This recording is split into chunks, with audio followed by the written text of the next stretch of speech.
So should you invest in an index mutual fund or an index ETF? Let's do a detailed comparison between some of the index funds. All right. So when I first buy an ETF, there's no minimum initial investment like the mutual fund. Some index mutual funds like Schwab and Fidelity don't require minimum investments, but Vanguard index mutual funds will require $1,000, $3,000, and sometimes $10,000 or more to open an index mutual fund. And I'll show you some examples later on.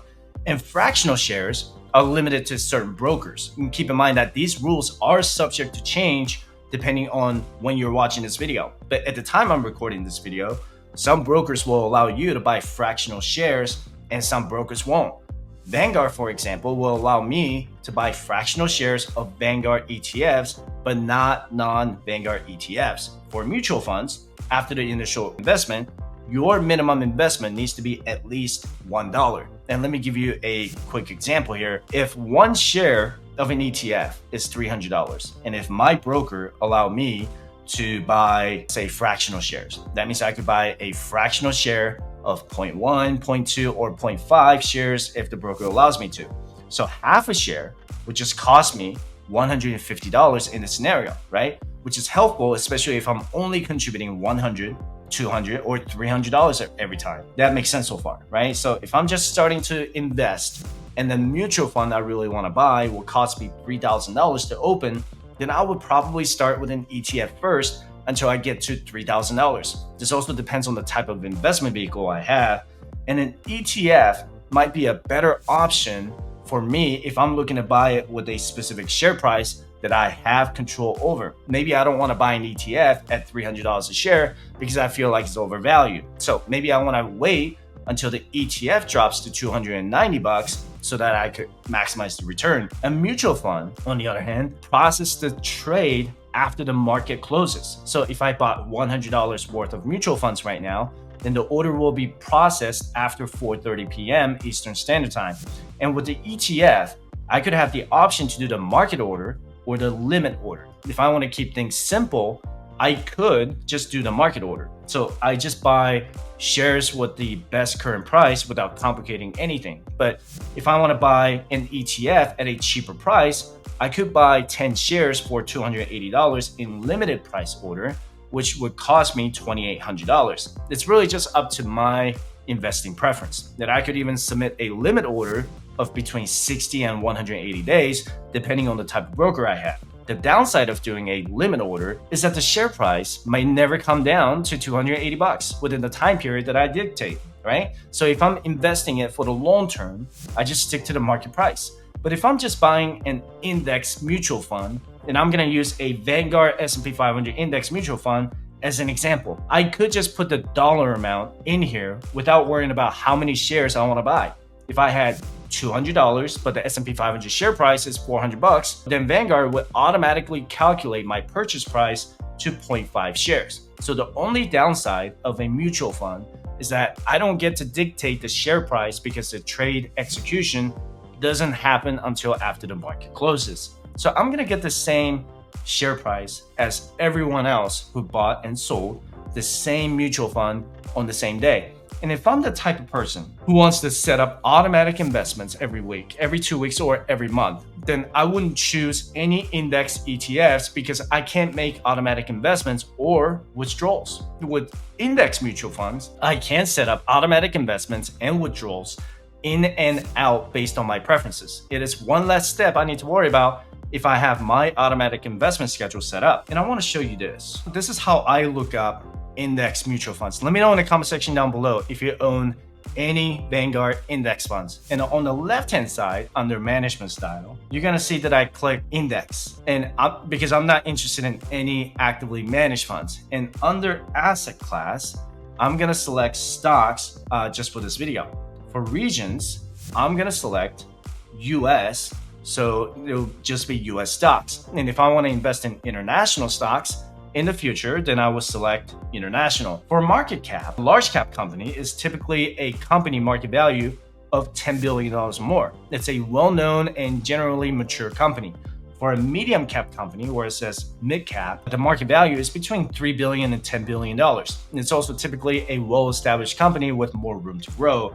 A small cap company is a company with less than $3 billion in market cap. Generally speaking, small cap companies are much more volatile in the market, and large cap companies tend to be less volatile, but that's not always the case, right? We saw a big downturn in the year 2022 with large cap companies like Meta, Google, Nvidia, and many others losing their values by 20, 30, or 40%.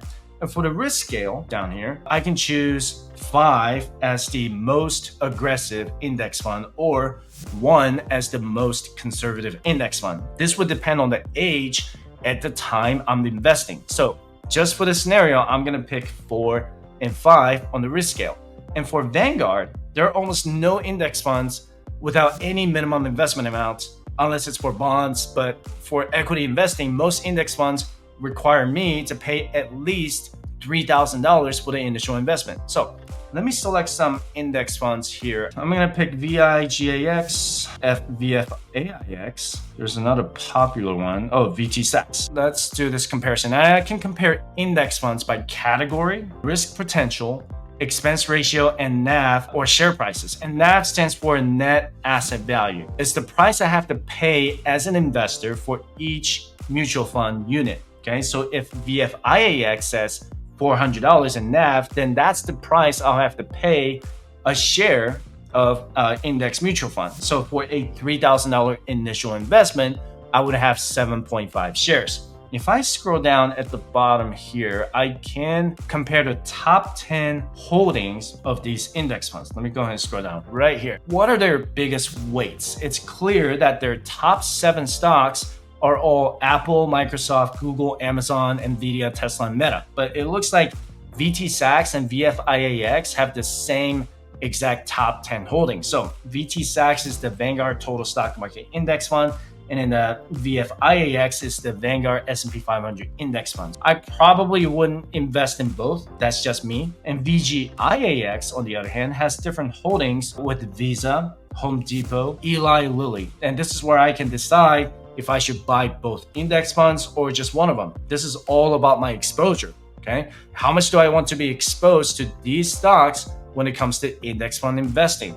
Now, let me open the Vanguard Index ETF and let me know in the comment section down below if your portfolio has any Vanguard ETFs. And I also want to make sure that I select index under management style. For the asset class, I'm just gonna select stocks and sector and specialty just for this video. And I'm also gonna select just US stocks. And now I see about 44 index ETFs that I can choose from. Do you see how these expense ratios are less than 0.1%? Vanguard index funds are just extremely cheap. But anyway, just for the fun of it, let me select VUG, VHT, VYM, VGT, and let me pick one more, VOO. I'm gonna go ahead and select and compare. And I think ETFs are really fun, especially when it comes to picking certain sectors to diversify my portfolio. And I picked VGU or Vanguard Growth ETF, VHT for Vanguard Healthcare ETF, VYM for Vanguard High Dividend Yield ETF, VGT for Vanguard Information Tech ETF, and VOO for Vanguard S&P 500 in the ETF. So for the asset class, they're all stocks. But for the category, I have large growth, healthcare, large value tech, and large blend. So the expense ratio seems just a bit higher for the special sector, but not that much. And I can look at the performance comparison on the second page here. And I always like to look at the 5 and 10-year returns for these sectors. And it looks like the high dividend yield VYM ETF underperformed with a 9% average annual return in 10 years. Now I'm going to keep in mind that these special sectors are much more volatile than the market index. So because they're so much more focused on one sector than the other ones. So as you can see, the VOO has the same top 10 holdings as VFIAX, which is the index mutual fund, and they're virtually identical. And same thing with VUG or Vanguard Growth ETF, which is pretty much the same as VGIAX. And when I look at the healthcare sector here, and I can see that it's more healthcare brands like United Health Group, Johnson & Johnson, Pfizer, Abbott, and many more. For the tech sector, I see Apple, Microsoft, Nvidia, Broadcom, Adobe, Salesforce, Cisco, and AMD. And the Vanguard High Dividend Yield shows me stocks that pay higher dividends with an average of 3% in annual dividend yield. And when I scroll down to the bottom, I see that VGU, VYM, and VOO are much more diversified than VHT and VGT. And I see that VHT is almost 100% in healthcare, while VGT is almost 100% in technology. And if I had to rebuild my portfolio from scratch, I probably wouldn't go all in on VGT or VHT because that would be putting all my eggs in the same basket, right? But I don't necessarily have to own all ETFs or all mutual funds. And I can mix with ETFs and mutual funds. So for example, let me show you this index mutual fund that's equivalent to VGT, Vanguard Information Technology ETF. It's VITAX, but most people can't open this mutual fund because the investment minimum for this index mutual fund is $100,000. You see right here, it says $100,000 for the minimum investment. So it would make sense to me to own the ETF instead, where it doesn't come with a minimum investment price tag. And could I have both ETFs and mutual funds in the same portfolio? Absolutely. But how I diversify my overall investments is much more important than the type of ETFs and index funds I own in this account. So anyway, this is me. And I'm going to say that I want to have 85% stocks, 10% bonds, and 5% cash in my overall portfolio. I'm going to simplify it as much as possible here. And when I diversify, I don't just look at one investment vehicle. I don't just look at my Roth IRA, 401k, HSA, or taxable brokerage accounts. And I look at the entire investment. And please keep in mind that this is just an example and it's not in any form of financial advice. So let's say I have a 401k and I'm going to keep things simple by investing 90% in stocks, mutual funds, and 10% in bonds because the funds are really limited with my employer, which is pretty realistic. And I'm also going to have a Roth IRA with 100% stocks in either ETFs or mutual funds. In my HSA, I'm going to keep things simple by investing 100% stock mutual funds. In one of my taxable brokerage accounts, I'm going to invest 70% stocks specifically in high growth mutual funds or ETFs. Maybe I want to do 20% individual stocks and set aside 10% in cash reserve. In my other taxable brokerage account, I'm just going to invest 100% in stocks that pay high dividends. So if I add them all up, let's just say I have $100,000, I should have $85,000 in stocks, $10,000 in bonds, and $5,000 total in cash reserve. As I get older, I'm going to adjust my allocation to make sure that I'm not too aggressive with my portfolio. Maybe I want to have 80% stocks instead of 85%. It really depends on what my financial situation is gonna be at the time. And just keep in mind that I'm not just focusing on the 90-10 allocation in my 401k. I'm focusing on all of my investment vehicles and adding up the total values. Just because I have 10% bonds in my 401k, it doesn't mean that I'm gonna have 10% bonds in my overall portfolio. And you have to take some time to add up all of your values and calculate your overall diversification because your 401k doesn't talk to your Roth IRA. You may have a 401k with Vanguard with a Roth IRA with Fidelity. All you can see is how well you're diversified in that one investment vehicle. And I know every one of you has a unique financial situation. This is the best time for you to list all of your investment vehicles. Take a look inside your investments. What type of mutual funds do you own? Do you own any ETFs? Are you too heavy on bonds, or maybe you're too heavy on individual stocks? I encourage you to download my compound interest calculator and other financial calculators for absolutely free by visiting firesightchat.com/resources. And if you're curious about your eligibility to join my private client program, you can sign up for a complimentary coaching session by visiting firesightchat.com/coaching.